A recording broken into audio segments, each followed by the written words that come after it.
Ukraine's most urgent needs are decisive decision-making and a unified vision from the West.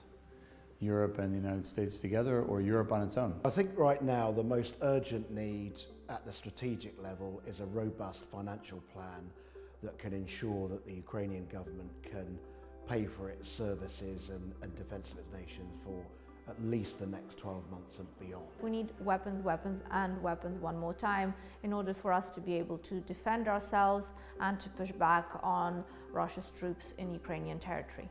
As we're sitting here today, Ukraine gets bombarded by Shahed drones, by missiles every day, and naturally the first most urgent task for today is to get proper air defense. Good air defense means our businesses can operate and our economy can operate and grow, and in fact our economy is growing despite the fact that we are at war, and is growing faster than the Russian economy. The most urgent needs and tasks for Ukraine, from a Western perspective, beyond weapons and financial support, is a new narrative not seeing Ukraine as a country of need, but a country of solutions and innovation.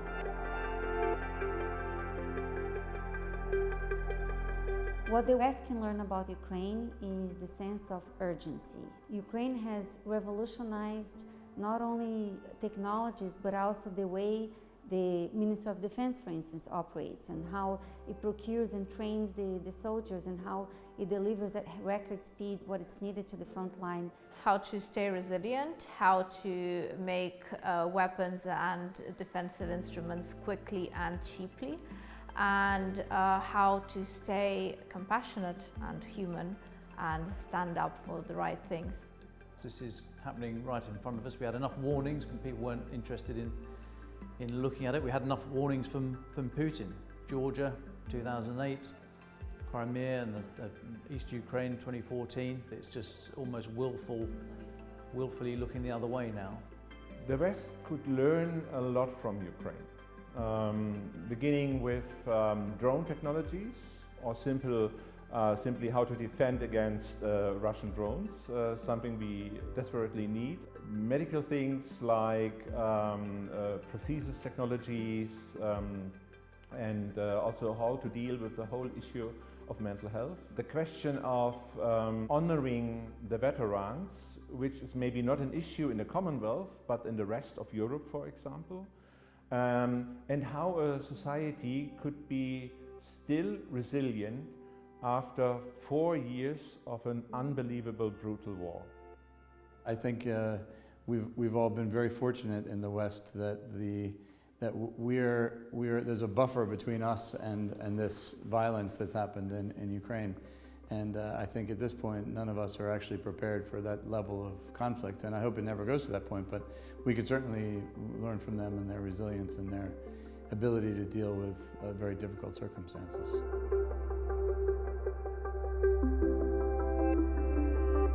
Ukraine has potential to be a powerhouse for Europe.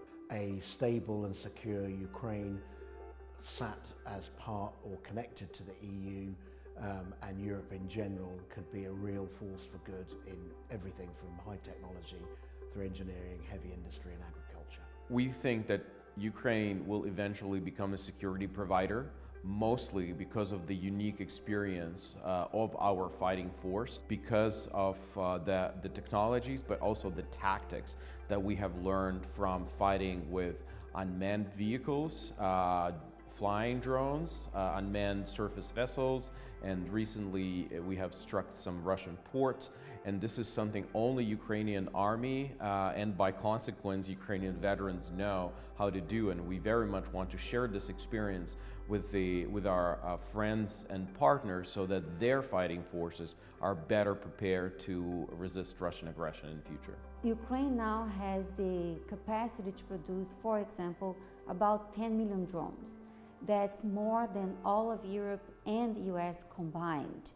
So this needs to be leveraged for the defense of Europe if needed. I certainly think Ukraine's army is the most experienced army and maybe the largest outside of Turkey in the European continent. So at this point, given the general lack of spending over the last 20 years in the West on the military things, Ukraine the Ukraine military represents an immediate opportunity to get a real world experience, and there's nothing better than actually experiencing a battle for battle-hardened troops, I would think. Ukraine can show that Russia can be beaten.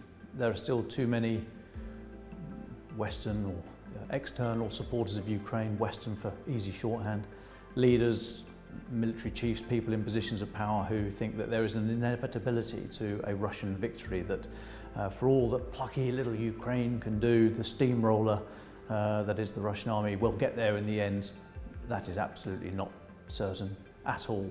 But too many people believe that and fail to act accordingly. Ukraine has always been a contributor to European economy. Ukraine has been known as the breadbasket not just of Europe but of the world, and despite the war, Ukraine continues to be one of the top global agricultural exporters. Ukraine has definitely a lot to give and share in terms of its wartime experience. We have battle-tested technology and know-how, which today is non-existent in most of European and world countries, and Ukraine can just prove itself as a reliable partner in all sectors. If you take healthcare, if you take emergency services, if you take the tech sector, digitalization of the country, I mean, you name it, we're there because we're fighting a war and we continue to develop as we go along.